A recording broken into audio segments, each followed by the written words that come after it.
Bueno,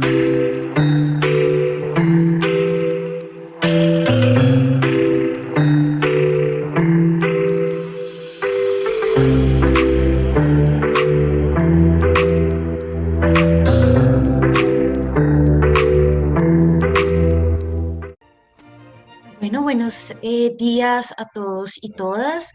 Agradecemos mucho su presencia en este segundo día del tercer Congreso de la Asociación Iberoamericana de Derecho a la Energía. Bueno, en el día de hoy tenemos un panel muy interesante, bueno, y en el que nos acompañan destacados expertos del tema y en general del derecho energético. Nos estarán comentando específicamente sobre las energías renovables y bueno, los voy a presentar. Tenemos al doctor Diego Segarra. Él es profesor principal de Derecho Administrativo de la Pontificia Universidad Católica del Perú. Es doctor en Derecho por la Universidad de Alicante, máster en Derecho de las Telecomunicaciones por la Universidad Carlos III de Madrid, director de la Maestría de Derecho Administrativo y coordinador del área de Derecho Administrativo de la Pontificia Universidad Católica de Perú. También nos acompaña la doctora Analia González. Analia González es líder de la práctica de litigios y arbitrajes internacionales de Baker eh, Hostler para América Latina.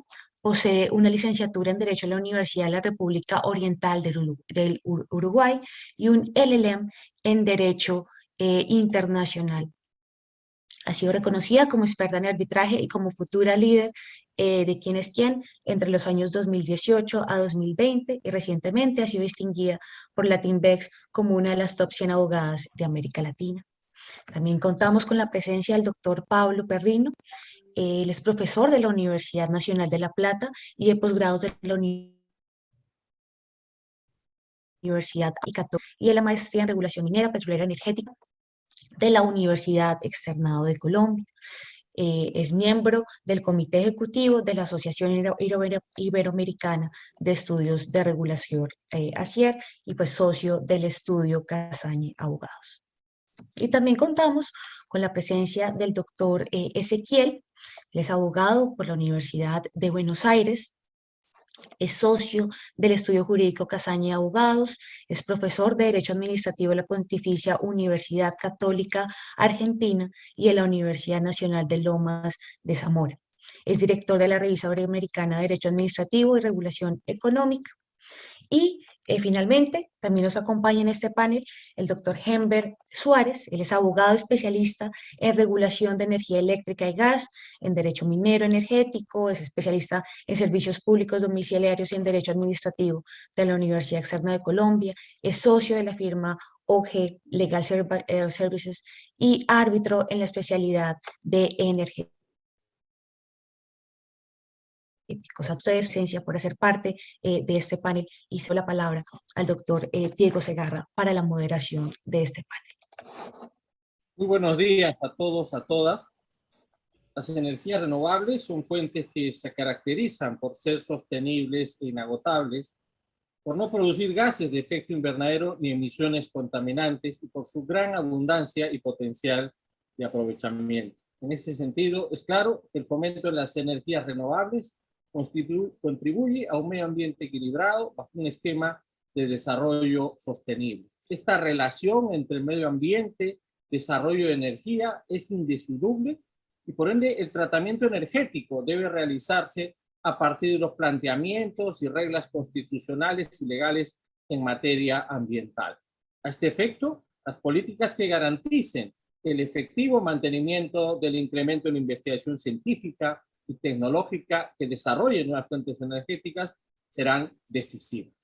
Para tal vinculación entre las energías renovables del derecho ambiental, incluso algunos han hablado como objeto de estudio del derecho ambiental energético, para quien establece o para lo que se establece esta necesidad de vincular el desarrollo sostenible a través de la utilización de energías renovables para conservar el medio ambiente y evitar dañarlo. Esta tendencia hace que las autoridades administrativas en nuestros países han venido desarrollando políticas públicas como la referida al cambio de matriz energética, que implica, entre otros temas, la sustitución de combustibles fósiles por energías renovables no tradicionales para generación de electricidad. Para hablar de estos temas, vamos a contar en este panel sobre energías renovables con la participación de 4 destacados colegas de Argentina, Uruguay y Colombia, quienes disertarán sobre la experiencia de sus países en torno a la importante materia que hoy en día es el elemento que está impulsando lo que se ha venido a denominar la transición energética.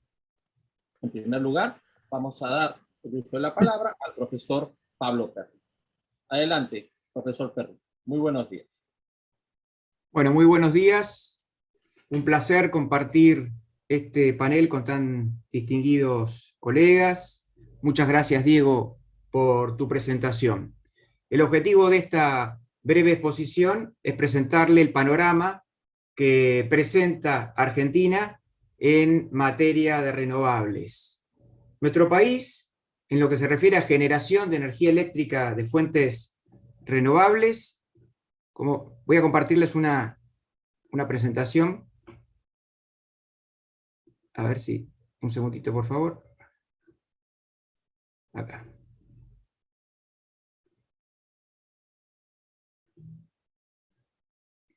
Ahí se ve bien, ¿no?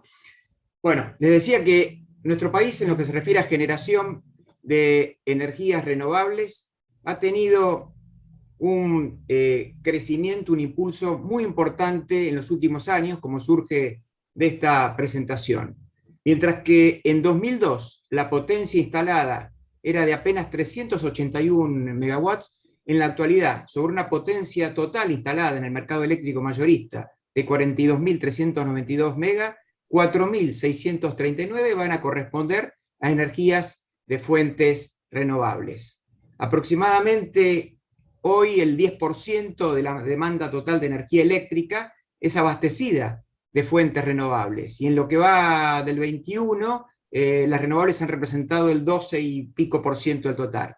La mayor generación de energía renovable proviene de la eólica y en segundo lugar de la solar, que son las más competitivas. Durante el primer trimestre de este año se han incorporado 382 megawatts de potencia instalada de origen renovable por medio de la habilitación comercial de 10 proyectos de gran escala en distintas provincias. Y en abril se han incorporado otros 2 proyectos más, sumando 103 megawatts, uno eólico y otro solar. Hoy tenemos entonces 174 proyectos en operación. Pero, como surge de esta presentación, a pesar del notable aumento de las energías renovables, los combustibles fósiles, y en particular el gas, son sin lugar a dudas los dominantes en la matriz energética argentina. Los fósiles, gas básicamente, son responsables de aproximadamente el 60% de la generación eléctrica.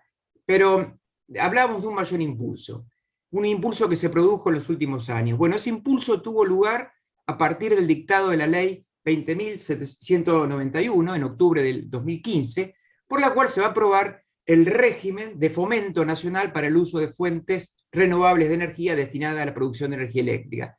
Y en particular, desde su reglamentación, mediante el decreto 531 del año 2016. Esta ley modificó el anterior régimen jurídico que había sido establecido por la ley 26.190 del año 2007, y básicamente lo que hizo fue, por un lado, adaptar y mejorar el marco regulatorio para aumentar la participación de las renovables y diversificar la matriz energética nacional. Estableció metas nacionales obligatorias de consumo de energías renovables para el 100% de la demanda, instruyó a la autoridad de aplicación a establecer mecanismos de contratación para cumplir las metas y promover la diversificación tecnológica y geográfica en el desarrollo de este sector. Dispuso algo muy importante, que es la prioridad de despacho a las energías renovables por sobre las convencionales y un respaldo de potencia sobre la generación renovable por su intermitencia en manos del sistema. Bueno, la ley también habilitó a los grandes usuarios de más de 300 kilowatts a contratar en forma directa con los generadores, introdujo distintos incentivos fiscales para reducir lo que es precio en energía y también para el desarrollo de la cadena de valor. Y finalmente creó un fondo fiduciario para financiar y garantizar las inversiones. La ley estableció que el país debe alcanzar una contribución de fuentes de energías renovables de al menos 8% del consumo de energía eléctrica nacional al 31 de diciembre del 2018 y del 20% al 31 de diciembre de 2015. La ley también estableció metas intermedias. Para el 31 de diciembre del 19 había que llegar a un 12%, al final de este año tendremos que llegar a un 16% del consumo total de energía con renovables, y para el 23 un 18% para finalmente llegar a ese 20% en el 2025. Como ya me señalé, estas metas son de cumplimiento obligatorio para toda la demanda, pero respecto de los grandes usuarios que tengan una demanda de potencia media anual o mayor a 300 kilowatts, la ley lo que establece es que ellos tienen que cumplir en forma individual con las metas que recién mencioné. Entonces, estos usuarios, para cumplir ese mandato legal, tienen tres posibilidades, tres opciones, que son las siguientes.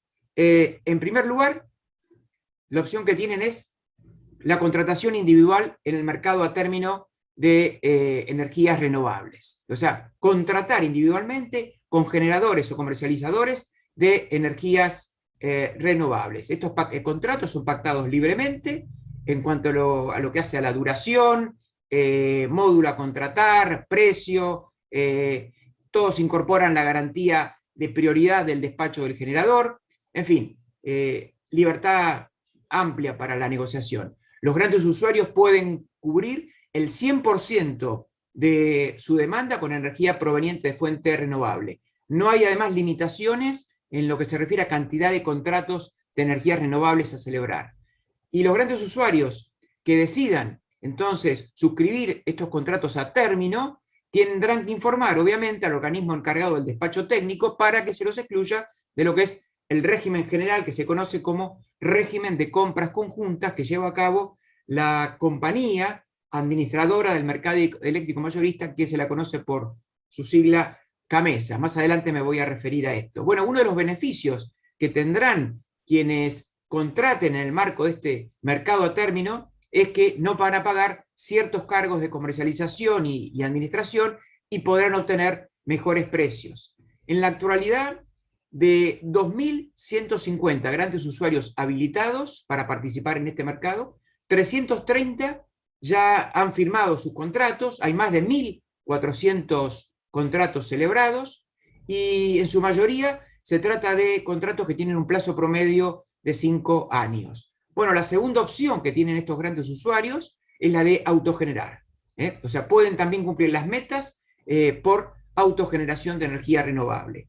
En estos casos, evidentemente, el precio de la energía renovable será el costo promedio de la inversión por megawatt generado. Y el beneficio que tienen estos usuarios, además de lo que es el costo de generación, que probablemente sea más bajo, es también el ahorro de cargos de administración, comercialización, distribución y peaje eléctrico. Bueno, y finalmente la tercera opción será comprar directamente a la compañía administradora del mercado eléctrico mayorista, CAMESA, a través del mecanismo de la vía que, según la Ley de Fomento de Energía Renovable, se conoce con el nombre de compras conjuntas.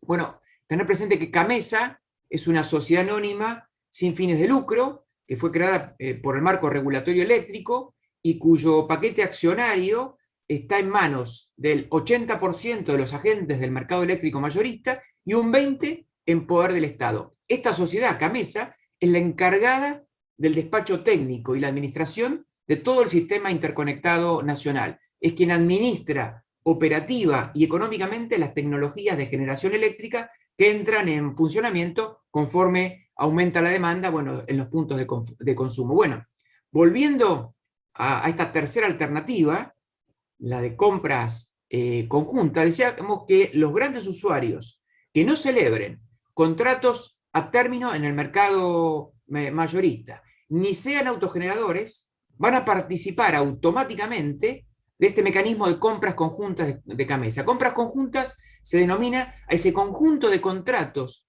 que celebra CAMESA con los distintos generadores de energías renovables. Si no se entra en el mecanismo de compras, digamos, directas en el MATER, ni se decide autogenerar, esta será la opción por defecto. El volumen más grande de la energía involucrada en este mecanismo que mencionábamos de compras conjuntas va a provenir de los contratos que ha celebrado CAMESA en el marco de un programa de fomento de energías renovables que se lo conoce con el nombre de Renovar, Plan de Energías Renovables. Este fue un programa que lanzó el Gobierno Nacional en el año 2006, momento en el cual el país contaba con una potencia instalada solo de 800 megawatts para la generación de energía renovable, y el objetivo de este plan es dar cumplimiento a las metas de energía renovable de la ley de fomento y alcanzar entonces una potencia instalada de 10.000 megawatts. El programa Renovar se tradujo entonces en la celebración de numerosos contratos para lo que es construcción, puesta en marcha, operación, mantenimiento de centrales de generación y el abastecimiento de energía renovable en base a un precio en dólares por un lapso máximo de 20 años, con un esquema totalmente novedoso para Argentina. Este programa fue llevado a cabo por el Estado a través de la compañía administradora del mercado mayorista eléctrico, que intervenía en nombre de la demanda eléctrica y operaba por instrucción de la Secretaría de Energía de la Nación. Esta sociedad va a ser quien llevó adelante las convocatorias abiertas, nacionales e internacionales, para la presentación de proyectos de energía renovable, a las que se conoció a estas convocatorias como rondas. Bueno, toda la energía renovable que adquiera CAMESA mediante estos contratos celebrados en el marco del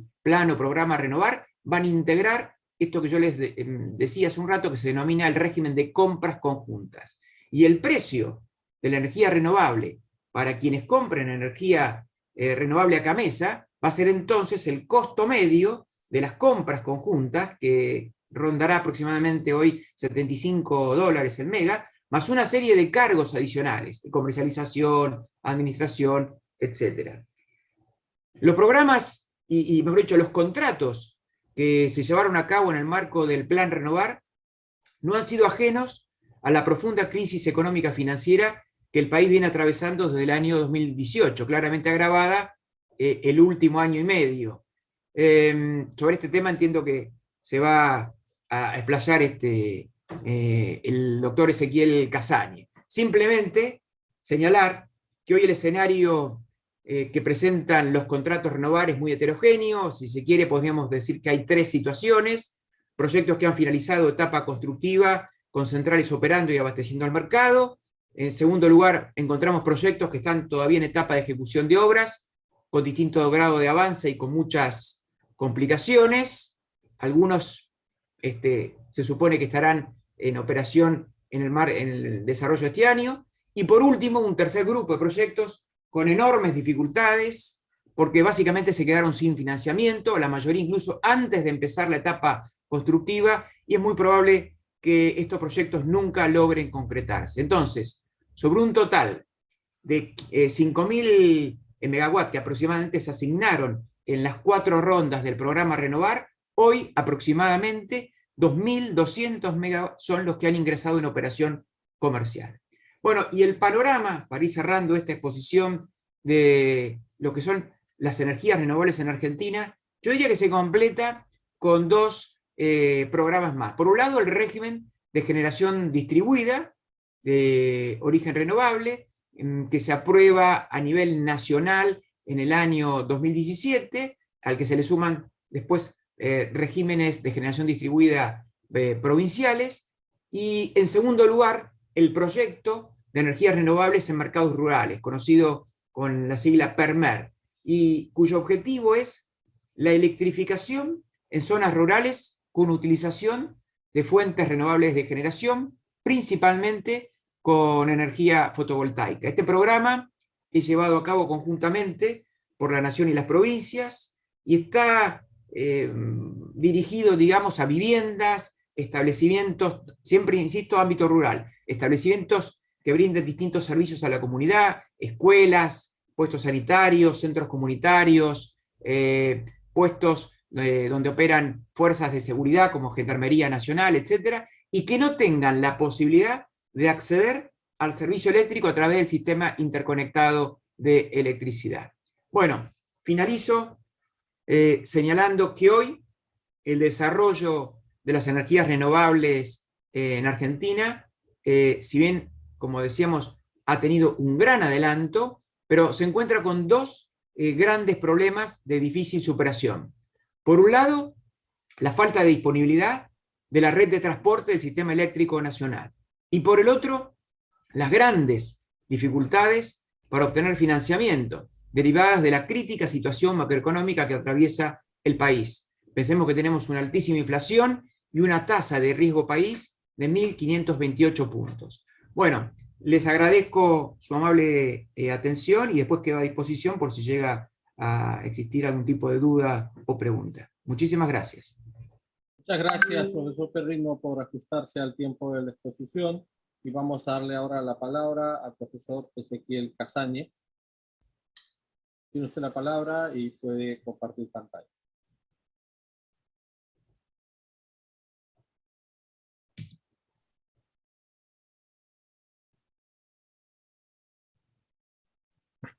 ¿Ahí se me escucha bien, Diego? Perfectamente, Ezequiel. Bueno, muchísimas gracias a todos. En primer lugar, quiero agradecer a la Universidad del Externado por permitirme participar de este tan importante congreso y, por supuesto, a CIDE, la Asociación Iberoamericana de Energía, por invitarme. Es un gusto también y un honor tenerte, Diego, profesor Segarra, Diego Segarra, como moderador de este panel. También gracias a la presentación de la doctora Daniela Aguilar, y también estar compartiendo el panel con distinguidos colegas como el doctor Pablo Perrino, Analía González y Enver Suárez. Bueno, el doctor Perrino ha comentado un poco el panorama general de las energías renovables en Argentina, por cierto, muy completo, como siempre. Hemos coordinado la temática para no aburrirlos, y me ha tocado el tema específico de la formación y la ejecución de estos contratos de generación de energía renovable. En primer lugar, les quiero comentar que en nuestro país, en Argentina, la generación de energía eléctrica no es un servicio público como sí lo son, por ejemplo, el transporte y la distribución.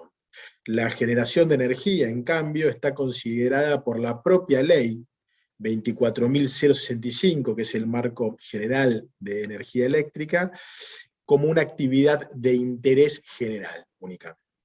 Esta caracterización de interés general no ha tenido una precisión doctrinaria como sí la tiene el servicio público, aunque se reconoce que se trata de una actividad comercial fuertemente regulada, por la incidencia que tiene precisamente en el interés general del buen funcionamiento del mercado eléctrico nacional.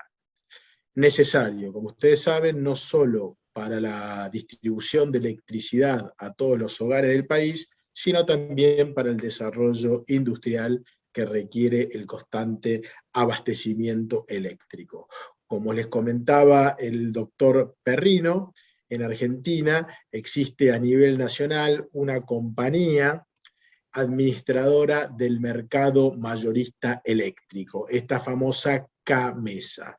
Esta CAMESA está constituida bajo una forma singular porque es una sociedad anónima sin fines de lucro, que tiene como misión principal regular el mercado eléctrico mayorista, optimizando los recursos de mercado, y es quien liquida las transacciones, esto es muy importante, entre los agentes del mercado, entre los transportistas, los generadores y los distribuidores y los grandes usuarios. CAMESA está dividido entre todos los sectores del mercado eléctrico. Están los grandes usuarios, los distribuidores, los transportistas y los generadores, y también el Estado Nacional. Cada uno tiene un 20% de las acciones. Sin embargo, el presidente de CAMESA siempre tiene que ser el secretario de Energía de la Nación, cuyo voto es necesario para tener quórum en el directorio. CAMESA es fundamental porque ha sido el vehículo que en Argentina se ha utilizado para instrumentar todos los programas de energías renovables. Como bien comentaba el doctor Perrino, por instrucción del Estado Nacional, es CAMESA quien firma y es la contraparte de los contratos de abastecimiento de energía, o PPA, como suelen denominarse en el sector. En su momento, hasta diciembre del 2015, existía un programa que se llamaba el GENREN, Generación de Energía Renovable, que además de CAMESA había incluido otra entidad pública o cuasi pública, pero como una entidad intermediaria. A partir del nuevo programa, que se denomina, como ustedes saben, Renovar, como contaba el doctor Perrino, es simplemente CAMESA la única contraparte, además de obviamente del generador, y quien contrata esa provisión de energía. Estos contratos, Renovar, como bien señalaba el doctor Perrino, se instrumentaron a partir de 4 rondas. Se le llama rondas a lo que es en realidad una subasta de proyecto por precio en dólares. Es un programa de fomento de energías renovables en el marco de la ley, la última ley de energías renovables, que establece que para el 2025 debemos tener un 20% de energía renovable en nuestra matriz de consumo. Es una política pública bien definida que se mantiene en el tiempo. En esa primera ronda, el objetivo, fueron 4 rondas, la primera ronda, el objetivo fue lograr licitar la instalación de 1000 megavatios. En Argentina tenemos la matriz renovable más volcada a la eólica y luego la solar.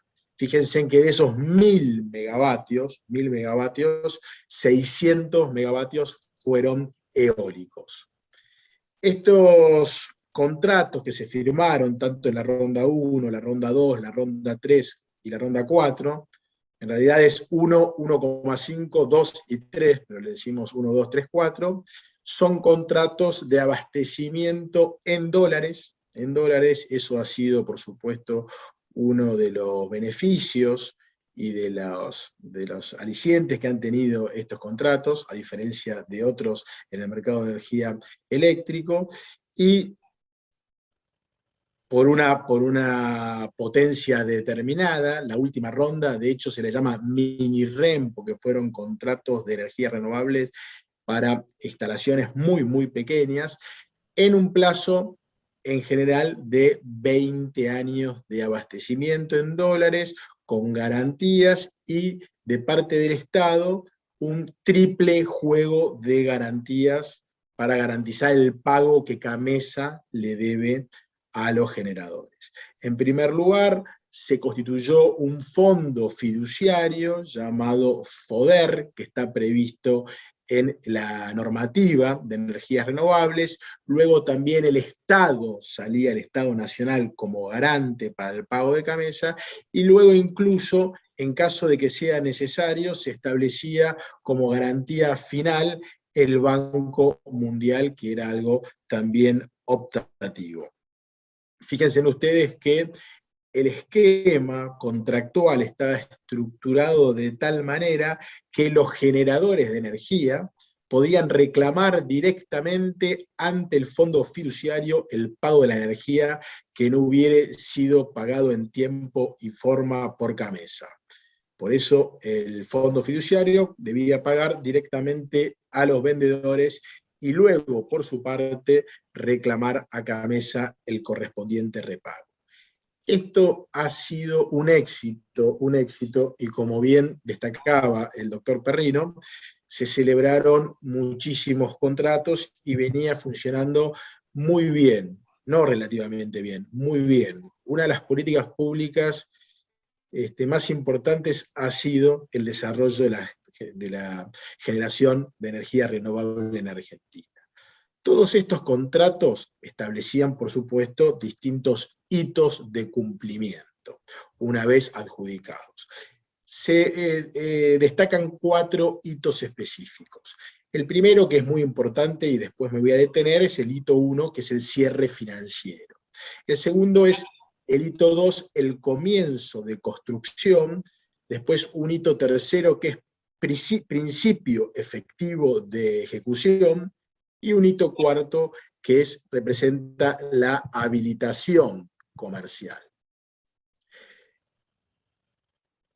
¿Qué contemplaban los contratos que después fue muy importante a la luz de los problemas macroeconómicos y microeconómicos mundiales y específicamente en Argentina, producto de la pandemia y producto de la situación prepandemia? Bueno, los contratos establecían la posibilidad de que, reconocían que estas fechas preestablecidas de hitos de avance de obra podían verse alterados. Y los contratos preveían ocurrencias de eventos de caso fortuito o fuerza mayor, o supuestos de cambios que habiliten la revisión de las condiciones contractuales. Cuando se trate de atrasos que tengan como causa un evento de caso fortuito o fuerza mayor, se admite que la fecha programada de avance de obras se extienda por igual periodo al de duración de dicho evento. A su vez, los contratos autorizan a las partes a revisar las condiciones contractuales, entre las cuales deben estar comprendidos todos estos plazos que involucran los hitos. Dice el contrato, por ejemplo, que en caso de que se produzcan cambios en las condiciones económicas, legales o de otra naturaleza que no sean atribuibles a las partes, sean extraordinarios o imprevistos, y, por supuesto, esto es muy importante, resulten de una excesiva onerosidad en el cumplimiento, de modo de que se alteren, la parte que se considere perjudicada puede requerir la revisión de las condiciones contractuales afectados mediante la entrega, por supuesto, de solicitudes de revisión, y ahí se abrirá un proceso de renegociación. En síntesis, los contratos establecían, frente a casos fortuitos o fuerza mayor, la suspensión de todos los plazos mientras dure esa causal. Y además, frente a acontecimientos sobrevinientes, extraordinarios e imprevistos, la revisión de los contratos. Fíjense ustedes que establecía dentro de estos supuestos a cambios de condiciones legales de otra naturaleza y también, por supuesto, las económicas. Bueno, esto fue lo que sucedió en Argentina, lamentablemente. Este nuevo régimen, el Renovar, que es el segundo, comenzó en enero del 2016 y en el 2019 se vio impactado por el cambio de las condiciones macroeconómicas en Argentina. Esto, por supuesto, tuvo que ver con el resultado de tuvo que ver en parte con el resultado de las elecciones en Argentina, en agosto del 2019, donde a partir de esas elecciones, el riesgo país, que es el famoso índice que establece la entidad JP Morgan, se cuadriplicó. Saltó de 700, 500, 600 puntos a 2.500 puntos a fin del año 2019. Y en el 2020 se volvió a duplicar, llevando el índice a 4.000 puntos. Esto no es menor porque ustedes tienen que entender que el índice del JP Morgan, que es el riesgo país, está directamente involucrado en las condiciones de financiamiento y en las tasas de financiamiento. Con lo cual, todo el esquema de financiamiento estructurado por las compañías al momento de presentar las ofertas y al momento de firmar los contratos, que obviamente luego iba a darse en el cierre financiero, se vieron fuertemente impactadas. En el medio, en diciembre del 2019, el propio Estado dicta una ley nacional donde reconoce la emergencia económica, financiera, sanitaria y energética del país. Y ahí se empiezan a dar una suerte de soluciones temporales a este tipo de contratos. La ronda 1 y la ronda 1.5 no tenían mayores problemas porque fueron las primeras y ya estaban en su mayoría completadas. Pero el impacto de esta crisis macroeconómica, que además después, dicho sea de paso, se agudiza con la pandemia, que viene directamente ya a destruir las condiciones de financiamiento por la situación ya económica mundial, impacta en la ronda 2 y la ronda, la ronda 3 y la ronda 4. Respecto de la ronda 2, que eran grandes proyectos, bueno, el Estado lo que hizo ahí fue lo siguiente. Primero, en el 2019, dictó una resolución, que es la 52-2019, que, frente al reconocimiento del retraso generalizado del cumplimiento de todos los hitos contractuales, de todos los proyectos de la ronda 2, motivados por todos estos factores externos, financieros, económicos que afectaron los contratos, se estableció que la habilitación comercial de los mismos se prorrogaba 365 días. Y esto es muy importante porque tienen que tener en cuenta ustedes que todos estos proyectos se estructuraron sobre la base de sistemas de project finance, donde las garantías son muy pesadas, las garantías bancarias, además de las garantías exigidas por la propia CAMESA y por el Estado de mantenimiento de oferta y cumplimiento del contrato, que además van de la mano de todo un sistema de penalidades muy estricto frente al incumplimiento de los plazos de estos hitos que yo les comentaba. Pero para la ronda 2, estos 365 días, al menos morigeraron y dieron un poco de aire. Algunos proyectos determinados, ni siquiera han podido seguirse bajo esta prórroga.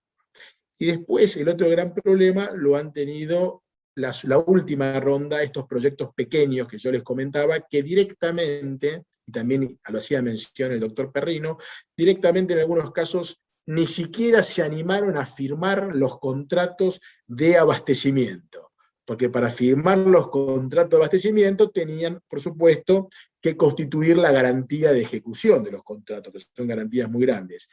Y hoy en día en Argentina hay una gran discusión respecto de algunos proyectos de la ronda 3 y la gran mayoría de los proyectos de la ronda 3 sobre el alcance del Instituto de la Fuerza Mayor, el caso fortuito, respecto del incumplimiento de estos plazos.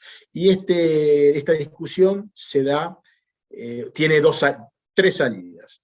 Una salida es que el Estado no haga lugar y esto se judicialice, por supuesto, y ahí se verá quién tiene razón. Por supuesto que en mi opinión, si se da un supuesto documentado y probado de una fuerza externa macroeconómica mayor, creo que tiene que reconocerse el caso fortuito.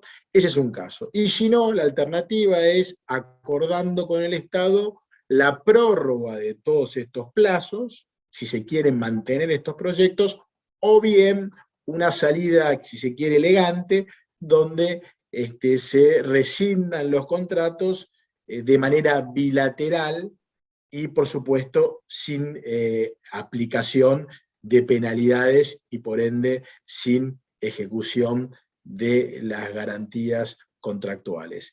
Estos contratos tienen establecidos mecanismos de arbitraje, salvo, por supuesto, para aquellos proyectos que fueron adjudicados y no pudieron llegar a firmar los contratos. Ellos tienen en ese caso, la jurisdicción, la justicia argentina. Como bien también indicaba el doctor Perrino, una nota importante es que todos estos contratos, y así lo establecía el pliego, y los contratos se rigen por el derecho privado, y por ende por las normas del Código Civil y Comercial de la Nación, que como ustedes saben es bastante más estricto en reconocer las prerrogativas del Estado en materia de ejecución contractual. Con lo cual, aquí sí las empresas están más en un pie de igualdad, con Camesa, que dicho sea de paso, también es un actor privado. En definitiva, y para no pasarme el tiempo,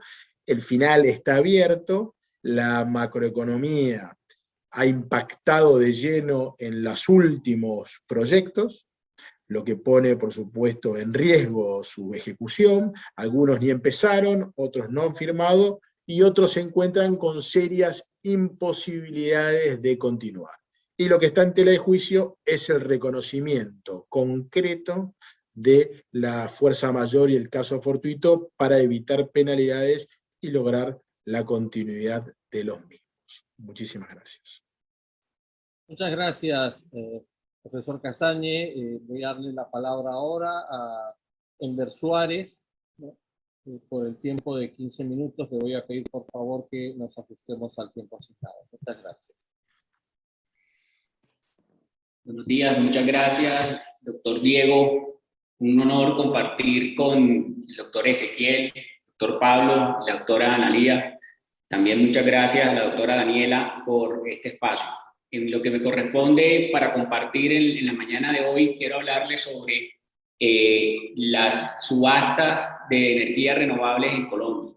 Y para ello me va a permitir acá compartir una presentación en donde vamos a hacer énfasis en estos 15 minutos sobre los principales aspectos de la segunda convocatoria de subastas del contrato de largo plazo, pero la tercera subasta. Es la segunda convocatoria, pero la tercera subasta que vamos a adelantar en Colombia del contrato de largo plazo. Y ahí es importante hacer ese énfasis en lo que se asigna en esta subasta. En esta subasta de energía renovable que se va a llevar a cabo este año, se espera que se desarrolle para el 2021, antes de finalizar el mes de octubre del 2021, la asignación va a ser un contrato de largo plazo. Y en este caso, muy a diferencia de pronto de los otros países, en Colombia la asignación de ese contrato se le hace a un agente privado que se constituye, llega a Colombia, participa y en franca lid cumple con las expectativas que el gobierno ha señalado para que resulte adjudicado.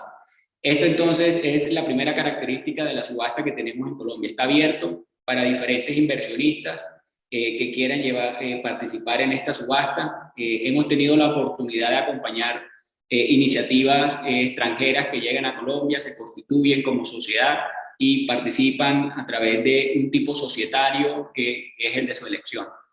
Las subastas del contrato de largo plazo en el año 2021 tienen dos actores importantes en el marco institucional. El primero de ellos es el Ministerio de Minas y Energía en Colombia, el segundo es la Comisión de Regulación de Energía Eléctrica y Gas.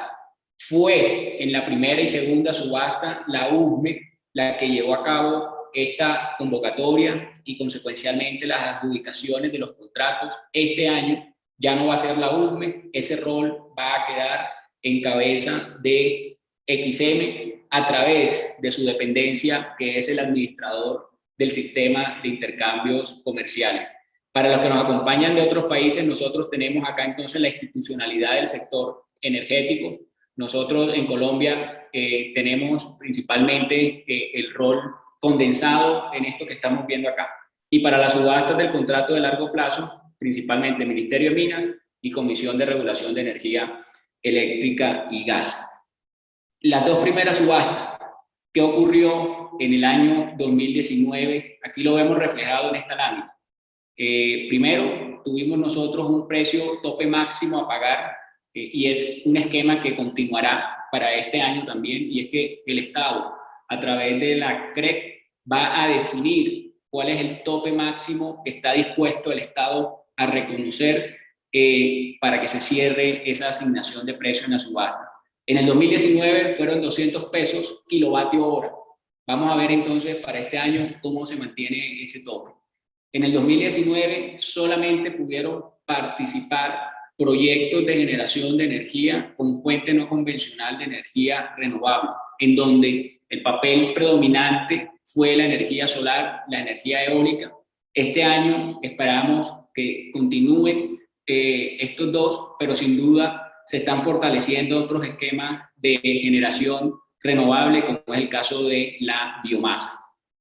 Una particularidad que tienen las subastas que se llevan a cabo en Colombia es que por regulación el día lo partieron en 3 escenarios, 3 bloques, y el agente generador está entonces en libertad de ofertar su energía y la disponibilidad de su energía en cualquiera de esos 3 bloques, mañana, tarde y noche. Desde luego, por la particularidad de la generación variable que tiene la fuente solar, los bloques que tienen mayor apetito para la participación son el de la mañana y el de la tarde. También en el 2019 el precio promedio de asignación de la energía para los contratos fue de 96 pesos kilovatio hora, 95.65 pesos kilovatio hora. Ese fue el precio promedio de cierre con el cual se adjudicaron los contratos en el 2019. Vamos a ver, este año se espera que entonces sea un poco mucho más alto que lo que cerró en el 2019. La característica fue que lograron ingresar a Colombia 8 proyectos con fuentes no convencionales de energía renovable, y lo de destacar es que llegaron nuevos agentes a Colombia. Y esto es algo muy característico que tiene nuestro mercado en Colombia, y es la apertura para que lleguen nuevos agentes y puedan desarrollar estos esquemas de ampliación en la generación de energía eléctrica. Como el producto final que se asigna en esta subasta es un contrato de largo plazo, la minuta del contrato nos la da a conocer el Ministerio de Minas y Energía. Tenemos un marco regulatorio que está desde el año 2018, y este año para la subasta tenemos entonces una disposición también expedida por el Ministerio de Minas y Energía, en donde ya nos advierten las bases de lo que va a ser esta subasta. Nuevamente, entonces, podrán participar sola y exclusivamente proyectos con fuentes no convencionales de energía renovable. Los proyectos que vayan a participar tienen que tener una capacidad instalada superior a los 5 megavatios. También el contrato será adjudicado por 15 años. La modalidad del contrato será pague lo contratado. También va a existir un precio máximo a pagar. Y algo muy importante que se convierte a la vez en el reto que tienen los proyectos para poder conectarse al sistema interconectado. Y es, 1, que el proyecto debe estar registrado en fase 2 ante la unidad de planeación minero-energética, y que el proyecto, si desea participar, debe cumplir una condición técnica, y es contar con un concepto de conexión aprobado por la UPME. Esos 2 últimos puntos importantes en el componente técnico para poder participar. También dentro de las características para este 2021 está lo que tiene que ver con quién va a llevar a cabo esta subasta. Llega el ASIC, el administrador del sistema de intercambios comerciales, que ya por tradición en Colombia ha desarrollado la otra subasta que tenemos nosotros en Colombia, que es la del cargo por confiabilidad. En este año, entonces, toma el control de la subasta de renovables, concentrándose en el ASIC un rol muy importante para lo que son los mecanismos de expansión en la generación de energía, porque desarrolla 2 subastas importantes que tenemos en Colombia. La tercera que llega no es para generación, es para el almacenamiento a través de baterías, pero digamos, vamos a ver ahorita al final, si nos permiten los minutos, algo rápido sobre eso. Pero aquí lo importante es eso. XM participa entonces en lo que tiene que ver con la asignación y el pilotaje de lo que es esta subasta. Competencia, van a definirse unas reglas para que precisamente se respete y el franca lid o en buena lid los agentes participen respetando las reglas de competencia en Colombia. Hay una obligación que tenemos nosotros en Colombia desde el año 2019 y es que todas las empresas comercializadoras tienen que adquirir energía proveniente de fuentes no convencionales, de energías renovables, en hasta un 10% cuando van a atender sus usuarios finales. Eso es mandatorio. Eso a la vez entonces lo que hace es conlleva la necesidad de participar en este tipo de subastas a los comercializadores. La implementación se espera entonces que para 31 de octubre del 2021, en principio, esta fecha puede ser modificada, se implemente esta subasta acá en Colombia. Criterios de desempate están definidos en las condiciones que nos ha dado a conocer el Ministerio de Minas y Energía. Y también algo muy importante en la parte financiera es la garantía de seriedad que debe constituirse por parte de los interesados. Y algo muy importante cuando se construye las bases regulatorias en Colombia es que se socializa todas estas disposiciones con autoridades, como es el caso de la Superintendencia de Industria y Comercio, que es la máxima autoridad de Colombia que se encarga de verificar que se cumplan con los estándares de libre competencia. Ya en este caso se sometieron unos documentos para esta tercera subasta a conocimiento de la Superintendencia y aquí vemos entonces dos observaciones que hace la Superintendencia de Industria y Comercio. Primero, la necesidad de que se creen unos criterios de desempate. Y segundo, que es importante señales claras para los agentes. Las reglas de selección, las reglas de exclusión deben quedar muy claras y favorecer la transparencia para todos los interesados en esta subasta. Y como estamos en la subasta de renovables, algo que ayuda para el fortalecimiento y la participación de las renovables en Colombia es la primera subasta que va a tener Colombia de los sistemas de almacenamiento a través de energía, a través de baterías. Esta subasta también está hoy en Colombia activando el interés de diferentes inversionistas, fabricantes de baterías. Ya conocemos algunas marcas a nivel mundial. Esas marcas han puesto los ojos en Colombia porque este tipo de convocatorias, eso es lo que generan empleo y generan oportunidad de participación. Y en el marco de esta subasta, que repito, también ayuda mucho a lo que tiene que ver con la penetración de las fuentes no convencionales de energía renovable, y es la primera en Colombia. Esta convocatoria tiene como fecha para la presentación de los sobres por parte de los interesados el día 22 de junio. Estamos ya muy cerca a que esto también se dé en Colombia, de manera que toma especial relevancia mencionarlo en este instante. Y algo muy importante de esta subasta es que esta subasta lo que busca es minimizar hoy por hoy una situación que se viene presentando en los sistemas de transmisión regional y en los sistemas de transmisión local. Y tenemos nosotros unas incidencias que se reflejan en el sistema de transmisión nacional, y en función de eso hay que solucionar esas situaciones. Esas son unas restricciones que está teniendo la infraestructura a nivel nacional y a nivel regional, y ahí vamos viendo entonces, en función de la solución que tiene esta nueva figura, algo muy importante para el inversionista, y es cuál va a ser la fuente de pago si yo resulto adjudicado en esta convocatoria. La fuente de pago ya está definida y fue uno de los pronunciamientos recientes que dio a conocer la Comisión de Regulación de Energía Eléctrica y Gas. La fuente de pago será la demanda comercial. Dependiendo de si la solución se da a nivel nacional, será toda Colombia, toda la demanda comercial de Colombia quien asumirá esa remuneración al inversionista, o si la solución se da en un sistema de transmisión regional para un nodo en la costa, el nodo en el interior, será esa demanda que está atendida en ese nodo quien asuma los costos para remunerar la inversión que haga quien resulte adjudicado. Doctor Diego, muchas gracias por su excelente presentación, por su intervención, muy amable, un gusto haber compartido con todos ustedes. Muchas gracias y creo que damos espacio para las preguntas. Muchas gracias. Muchísimas gracias por ajustarse al tiempo, doctor Suárez. Vamos a darle la palabra a la doctora Analía González y posteriormente entraremos a un breve estadio de preguntas. Tiene usted la palabra, Analía. Muchísimas gracias. En primer lugar, quería agradecer a la Universidad Externado y a la CIDE por la invitación a este seminario. Es un gusto compartir con todos ustedes. Muchas gracias al doctor Segarra por la moderación, a la doctora Aguilar, y bueno, es un gran gusto compartir panel con tan distinguidos colegas.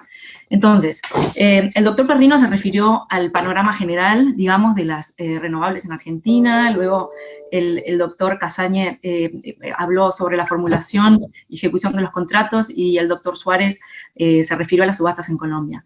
En mi caso, yo voy a ir, digamos, más adelante en el tiempo y voy a estar comentando con ustedes qué sucede cuando, digamos, algunos de estos contratos no va bien, les surgen problemas y se ve el inversionista en la necesidad de demandar al Estado en arbitraje de inversión. Sabemos que, como mencionaban algunos de los colegas, muchos de estos contratos están regulados por, obviamente, la normativa, por la ley local y por las disposiciones mismas de los contratos, pero obviamente eso no quita que si existe un tratado bilateral de inversión entre, digamos, el país receptor de la inversión y el país de nacionalidad del inversionista, sea posible que paralelamente incluso a un arbitraje local paralelamente a un litigio, aunque eso después habría que ver qué es lo que sucede, si hay posibilidades de parar el litigio, pueda el inversionista demandar al Estado en arbitraje inversionista-Estado bajo este tratado bilateral de inversión. Entonces, para más o menos, para quienes quizás no están tan familiarizados con arbitraje de inversión, les comento que, bueno, el arbitraje inversionista-Estado es un mecanismo relativamente reciente de resolución de controversias relativas a inversiones entre un Estado anfitrión y un inversionista de otra nacionalidad, que le va a otorgar a este inversionista extranjero el derecho a presentar un reclamo contra el Estado anfitrión ante un tribunal arbitral.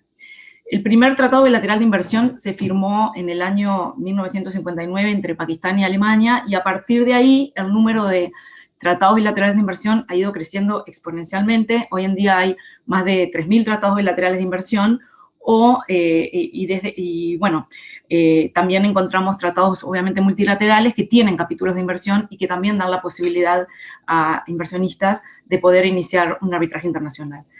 ¿Qué es lo que contienen estos tratados bilaterales de inversión? En general contienen lo que se llaman protecciones, ciertas protecciones o ciertos derechos que se le otorgan a los inversionistas, como pueden ser la protección contra expropiaciones ilegales o el derecho a que se le otorgue un trato justo y equitativo. Y también podemos encontrar la posibilidad de la mayoría de estos tratados bilaterales de inversiones tienen una cláusula de resolución de controversias que establece que en caso de que exista una disputa entre el inversionista y el Estado anfitrión, se va a resolver mediante arbitraje internacional. La mayoría de estos tratados bilaterales de inversión prevén un periodo de negociación previo al inicio del arbitraje entre el inversionista y el Estado, por generalmente 6 meses, en que se presenta una notificación de intención de someter la disputa a arbitraje, se abre este periodo de negociación, y si el periodo de negociación no es fructífero, entonces queda el inversionista, digamos, habilitado para poder presentar una solicitud de arbitraje. Obviamente, como estamos hablando de arbitraje, es necesario el consentimiento de ambas partes para poder someter la disputa a arbitraje. En general, el consentimiento del Estado está básicamente otorgado en el propio Tratado Bilateral de Inversión, aunque no es, podemos encontrar también que este consentimiento de arbitraje también se encuentra muchas veces en leyes nacionales de inversión o en contratos, en los mismos contratos de concesión. Entonces, estos tratados le permiten al inversor elegir entre un menú de instituciones arbitrales ante quien presentar su disputa. La institución más frecuentemente utilizada es el Centro Internacional de Disputas Relativas a Inversiones, que es el CIADI, que tiene sede en Washington, es un brazo, digamos, del Banco Mundial, brazo autónomo del Banco Mundial. En unos momentos me voy a estar refiriendo al CIADI, pero además los tratados bilaterales prevén la posibilidad de arbitraje ad hoc bajo reglas UNCITRAL, o incluso ciertos tratados multilaterales, como la Carta de la Energía, por ejemplo, le ofrecen la posibilidad al inversionista de resolver la disputa, ya sea mediante arbitraje ante el CIADI, mientras arbitraje ad hoc, o arbitraje ante la Cámara de Comercio de Estocolmo. Estas instituciones no son las que resuelven disputas, estas instituciones administran las disputas. Quienes van a resolver la disputa es el tribunal arbitral, que en general en disputas de gran envergadura, como sería en el caso de energía renovable, va a estar compuesto por un panel arbitral de 3 árbitros, en que uno está elegido por cada una de las partes, y estas 2 partes o los 2 árbitros eligen al presidente del tribunal arbitral. Entonces, el arbitraje ante el CIADI, ¿qué es lo que requiere? Requiere que el Estado anfitrión y el Estado de nacionalidad del inversionista sean parte del convenio CIADI y que ambas partes hayan dado su consentimiento para que la disputa sea resuelta ante este centro. Sin embargo, el CIADI también dispone de lo que se llama el mecanismo complementario del CIADI, que permite que si una de las 2 partes de los estados no es parte de la convención, las partes de todas maneras, que han otorgado su consentimiento arbitral, pueden acceder a resolver la disputa mediante las reglas del mecanismo complementario, que es un set de reglas aparte que las reglas de arbitraje del CIADI. En la realidad no existen muchas diferencias entre ambos sets de reglas. Digamos, la diferencia más importante es en lo que tiene que ver con la posibilidad de anular el laudo arbitral, en que básicamente cuando hay un laudo, en el caso del mecanismo, si se utiliza la Convención de Washington del convenio CIADI, va a ser dentro del, digamos, los mecanismos para anular el laudo están contenidos en el propio convenio CIADI, pero las reglas del mecanismo complementario no permiten la posibilidad de anular el laudo. Entonces quien se ha sentido que se han infringido los derechos o quiera anular el laudo debe recurrir a las cortes locales en el caso de que se utilizan las reglas del mecanismo complementario. Estaba ayer revisando un poquito las estadísticas del CIADI para ver, digamos, cuántos casos se han presentado en temas de energía renovable, digo, en los distintos sectores de la economía y ante cuántos países. Algunos datos me parecieron interesantes.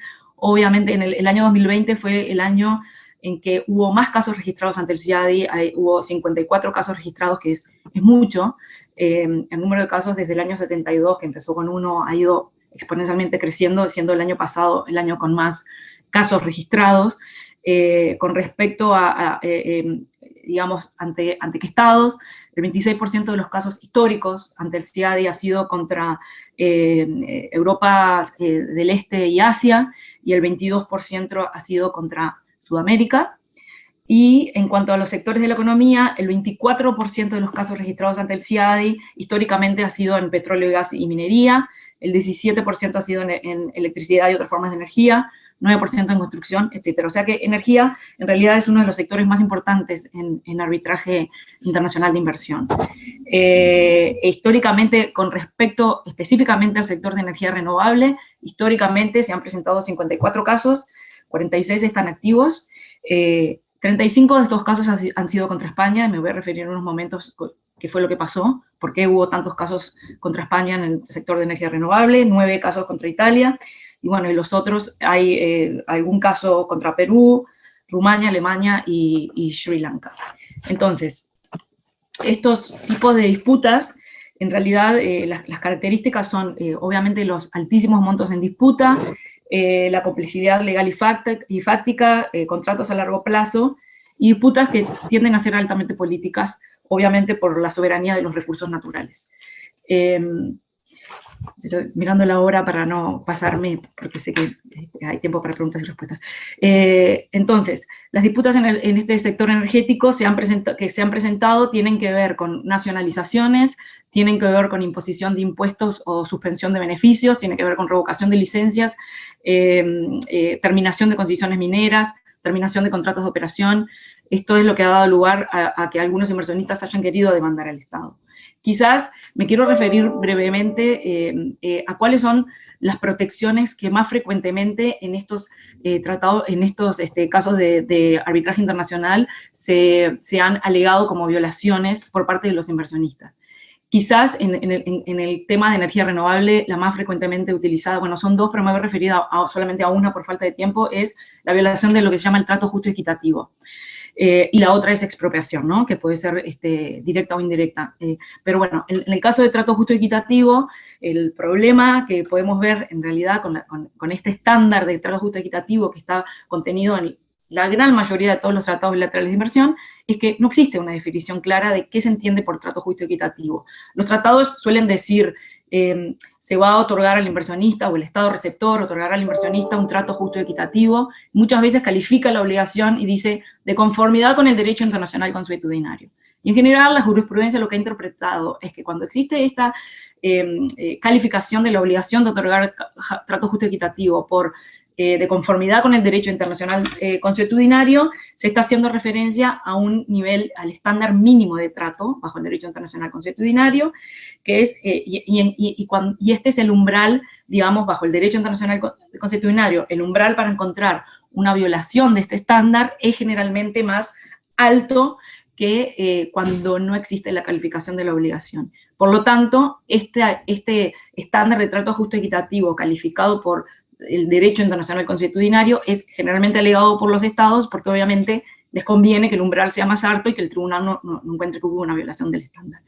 El otro estándar que hay dos grandes vertientes en trato justo y equitativo y en la jurisprudencia relevante, es lo que se llama el estándar autónomo, que es básicamente, no existe una calificación de la obligación. Cuando uno lee el tratado bilateral de inversión, lo que ve simplemente es que dice el Estado deberá otorgar al inversionista un trato justo y equitativo, punto, sin explicar más nada. Se entiende que es un estándar autónomo y el contenido de este estándar deriva en realidad de la interpretación que han hecho los tribunales bilaterales de inversión, que han ido incorporando, porque han tenido que, ¿qué se entiende por trato justo y equitativo? Han entendido que el fundamental y el más alegado, digamos, en estos casos los casos contra España de energía renovable, es que uno de los componentes de este trato son las expectativas legítimas que tenía el inversionista en el momento de realizar la inversión, que se han visto violadas o frustradas por el Estado al, digamos, por ejemplo, realizar ciertas modificaciones normativas a lo largo posteriormente durante la ejecución del contrato. Entonces, hay varios componentes que son relevantes para el trato justo y equitativo que son alegados por los inversionistas, en que hay violación. Frustración de expectativas legítimas al momento de la inversión. ¿Cómo surgen estas expectativas legítimas? Bueno, en realidad los tribunales arbitrarios lo que van a analizar es cuál era el marco normativo al momento en que se realiza la inversión y si existieron promesas expresas del Estado hacia ese inversionista en particular al momento de realizar la inversión. Por eso es muy importante, digamos, nosotros cuando nos toca, digamos, aconsejar, ya sea a estados o al inversionista, guardar guardar, digamos, todas las minutas de las reuniones que se tienen con el potencial concesionario, etcétera, porque va a ser importante probar durante el eventual arbitraje que puede surgir años después, qué es lo que prometió el Estado al momento de que se realizó la inversión, qué promesas hizo el Estado, qué promesas había contenido en leyes, para ver si realmente posteriormente hubo una frustración de estas expectativas legítimas. Y también otro de los elementos que es muy importante es el tema de la arbitrariedad y la transparencia. O sea, el tribunal arbitral va a analizar si las medidas tomadas por el Estado a lo largo de la ejecución del contrato se pueden considerar arbitrarias. ¿Hay un interés legítimo? ¿Qué es lo que se está protegiendo? Y aquí es donde básicamente uno ve esta línea fina y este balance que tiene que hacer el tribunal entre la deferencia que le tiene que otorgar, y es algo, el margen de apreciación o deferencia que le tiene que otorgar al Estado, que tienen los Estados, digamos, para poder regular en distintas materias, como puede ser, no sé, salud pública, medio ambiente, etcétera, y el derecho de los inversionistas a que se proteja su inversión. Es una línea muy fina. A mí me tocó, digamos, representar a Uruguay, digo, no tiene que ver con energía renovable, fue en otro caso, en el caso de una tabacalera, Philip Morris contra el Estado uruguayo, que demanda por ciertas medidas tomadas por el Estado uruguayo para defender, digamos, la salud pública y la pandemia del tabaquismo, y fue muy interesante en la defensa del Estado de Uruguay poder justamente todas las minutas digamos, la comisión encargada de tomar las medidas que tomó Uruguay en su momento para poder demostrarle al tribunal arbitral que estas medidas no eran arbitrarias, sino que estaban basadas en evidencia científica y que, digamos, se habían sido tomadas en cuenta no arbitrariamente, sino basados en literatura científica. No tengo mucho tiempo, quisiera simplemente terminar diciendo que ya, ¿estamos en tiempo? Sí, ok.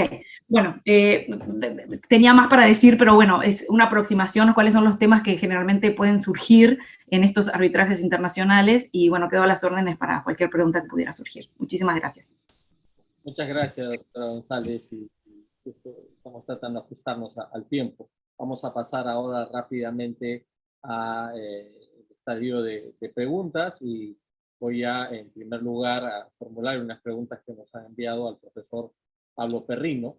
Quisiera, por favor, que el profesor Perrino nos conteste la siguiente pregunta. ¿Cuál es el desarrollo del régimen de generación distribuida en Argentina que usted comentó en su exposición? Muchas gracias. Ok, gracias Diego por la pregunta.